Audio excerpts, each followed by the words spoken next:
Deposit growth के घटने और क्रेडिट ग्रोथ के बढ़ने से परेशान बैंकों के लिए बड़ी राहत की खबर आई है। केयरएज रेटिंग्स के एनालिस्ट ने एक रिपोर्ट में कहा है कि डिपॉजिट ग्रोथ और क्रेडिट ग्रोथ में बढ़ने वाला अंतर इस साल मार्च के बाद से अब कम हो रहा है। रिपोर्ट में कहा गया है कि 2024-25 की शुरुआत से ही बैंक क्रेडिट ग्रोथ की रफ्तार धीमी पड़ने लगी है, जबकि इंक्रीमेंटल बैंक डिपॉजिट्स ने एडवांसेस की ग्रोथ को पीछे छोड़ दिया है।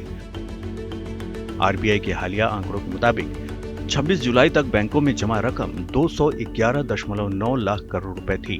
इस तरह बैंकों के डिपॉजिट में मार्च 2024 से 7.2 लाख करोड़ रुपए की रकम जुड़ी है। ये एक साल पहले की अवधि के दौरान जोड़े गए जमा से 3.5% ज्यादा है।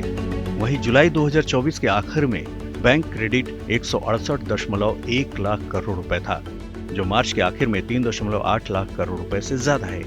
इंक्रीमेंटल लोन एक साल पहले की अवधि के दौरान बैंकों के दिए गए लोन से 2.3% ज्यादा है।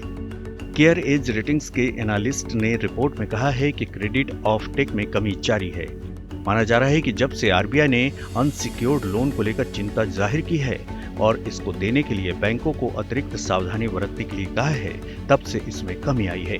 इसके पहले क्रेडिट ग्रोथ को बढ़ाने में सबसे बड़ा रोल एमएसएमई सेक्टर और पर्सनल लोन सेगमेंट में हो रही बढ़ोतरी का है, लेकिन अनसिक्योर्ड पर लगाम लगाने से अब पर्सनल लोन का ऑफटेक कम हुआ है। अब माना जा रहा है कि 2024-25 में डिपॉजिट्स पर फोकस रहेगा, क्योंकि बैंक अपनी लायबिलिटी के फ्रेंचाइजी को मजबूत करने की कोशिशों को तेज कर रहे हैं। बैंक सर्टिफिकेट ऑफ डिपॉजिट्स के जरिए भी रकम जुटा रहे हैं। हालांकि इस साल भले ही डिपॉजिट रेट में सुधार देखा जा रहा हो, लेकिन सालाना आधार पर यह अभी भी क्रेडिट ग्रोथ से कम है। आंकड़ों के मुताबिक एक साल में क्रेडिट में 13.6% की ग्रोथ देखी गई है, जो पिछले साल के मुकाबले धीमा होने के बावजूद डिपॉजिट ग्रोथ से ज्यादा है।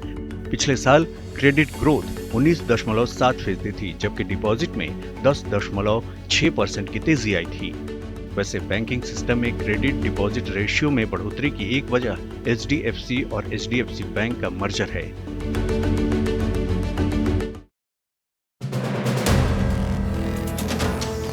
वीडियो पसंद आया तो हमें लाइक, कमेंट, शेयर और सब्सक्राइब जरूर करें।